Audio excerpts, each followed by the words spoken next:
મિત્રો જેટલા પણ લોકો આમાં જોડાય, ટીવીમાં જોવે છે, યુટ્યુબમાં જોવે છે, એને જો પોતાના મનની વાત કરવી છે ને આ વિષય જો એને સહેજ પણ ડંખ્યો હોય, જો એને દુઃખ લાગ્યું હોય તો મારી સાથે જોડાજો મિત્રો. હું દતેશ ભાવસાર છું અને એક પત્રકાર છું અને આપની પાસે પત્રકારિતા શરૂ કરી છે એટલે આપણો ચહેરો કહી શકો તમે. મને ગૌરવ છે કે આવા લોકો. દુઃખની વાત એ છે કે જે મોટા મોટા છાપાઓમાં જાહેરાતો આવે છે, જાહેરાતો ક્યાંય પણ જનતાથી જોડાયેલી નથી હોતી. જે સુરતની ઘટના બની બહુ જ દુઃખદ ઘટના છે. જે ફી ન ભરવાના કારણે એક દીકરીને આત્મહત્યા કરવી પડે. વધારામાં કચ્છ જિલ્લાની જો વાત કરીએ તો કચ્છ જિલ્લામાં તો આવી ઘણી બધી શાળાઓ છે કે જે સ્કૂલની ફી ના કારણે દીકરીઓને લિવિંગ સર્ટિફિકેટ નથી આપતી. ઘણી બધી અમે લડાઈઓ લડીએ છીએ, અમે પહોંચી શકીએ છીએ ત્યાં તો એનો નિરાકરણ આવે છે.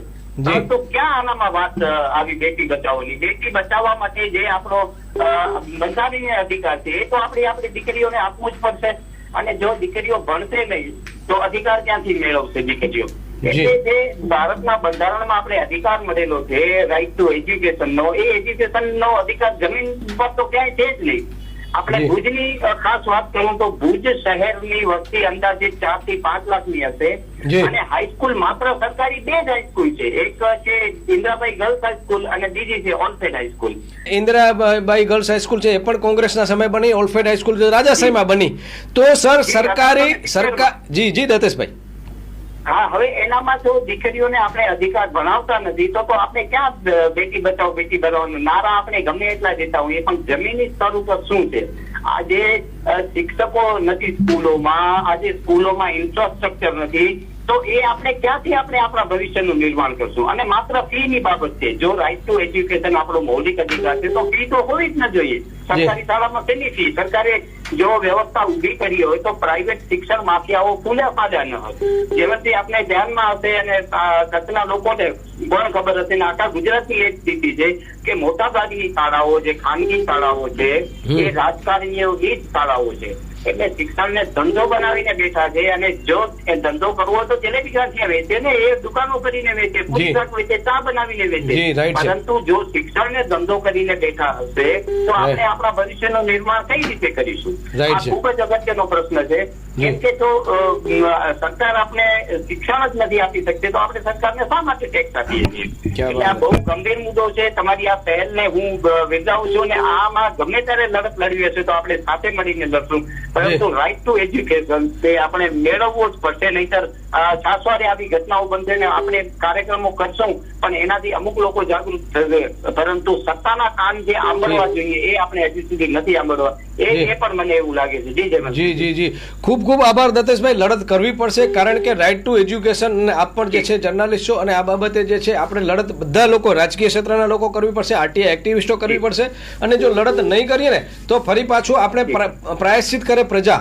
મેં એટલે બીજું ટાઇટલ એ મૂક્યું છે કે કારણ કે અમે 1-2 ચેનલો જોઈ, એમાં લખેલું છે કે શરમ કરે સંચાલકો. પણ સાહેબ સંચાલકો જે છે એના ઉપર કોઈક છે કંટ્રોલ કરવા વાળું. આજે એ ફીસ શું લે છે, આજે એની અંદર મહેકમ શું છે? ગઈકાલે જ આપણી વાત થઈ, તમે હું રમેશભાઈ જયારે બેઠા હતા ત્યારે એ ઘણી બધી શાળાઓમાં શિક્ષકો જે છે ક્વોલિફાઈડ નથી, તો એના ઉપર વોચ રાખવા વાળી શિક્ષણ અધિકારીની કચેરી છે. સાહેબ શું મંજીરા વગાડો છો ત્યાં કને?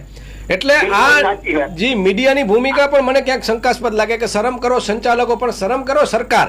હું તો એમ કહું છું કે ભાઈ સરકારને શરમ આવી જોઈએ. અને જી જેમથી એનામાં મોટા ભાગે છે તે જિલ્લા શિક્ષણ અધિકારીઓ છે, એમને દર વખતે સ્કૂલોની તપાસ કરવાની હોય છે. પહેલેથી જે લોકો કહી દેતા હોય ને એ શિક્ષકો કેટલા ક્વોલિફાઈડ છે એ કોઈ જ ચેક નથી કરતા. આજે સરકારની શાળાઓમાં શિક્ષકોની ઘટ છે એટલા માટે આપણે ખાનગી શાળાઓમાં આપણા દીકરાઓ દીકરીઓને મૂકતા હોઈએ છીએ અને લૂંટાઈએ છીએ. હું તો ચોખ્ખા શબ્દોમાં કહું છું કે શિક્ષણ માફિયા પાસે આપણે લૂંટાઈએ છીએ. પરંતુ આ દેશમાં એક જ શિક્ષા નીતિ હોવી જોઈએ. એક ધોરણથી જ્યાં સુધી દીકરો અથવા દીકરી ભણે નહીં, પીએચડી એમફિલ ન થાય ત્યાં સુધી બધે સરકારની જવાબદારી હોય છે. સરકાર ટેક્સ લે છે, એના બદલામાં જે આપણા 4 મૌલિક અધિકારો છે એ જો સરકાર ના આપી શકતી હોય તો મને એમ છે કે એ સરકારોએ ગમે તેની સરકાર હોય, હું કોઈ એક પક્ષની વાત નથી કરતો, ગમે તેની સરકાર હોય એને ડાંગરીમાં પાણી લઈને ડૂબી મરવું જોઈએ. હું કોઈ રાજકારણ કરવા નથી માંગતો, પણ હું એક મુદ્દો જરૂર પોસ્ટ કરીશ કે દિલ્હીની જે શિક્ષા વ્યવસ્થા છે ને એ શિક્ષા વ્યવસ્થા આખા દેશમાં લાગુ થવી જોઈએ અને જેને કારણે એક પણ વિદ્યાર્થીને એક પૈસાના કારણે ક્યાંય પણ શિક્ષણ ન મળે એવું ન થવું જોઈએ.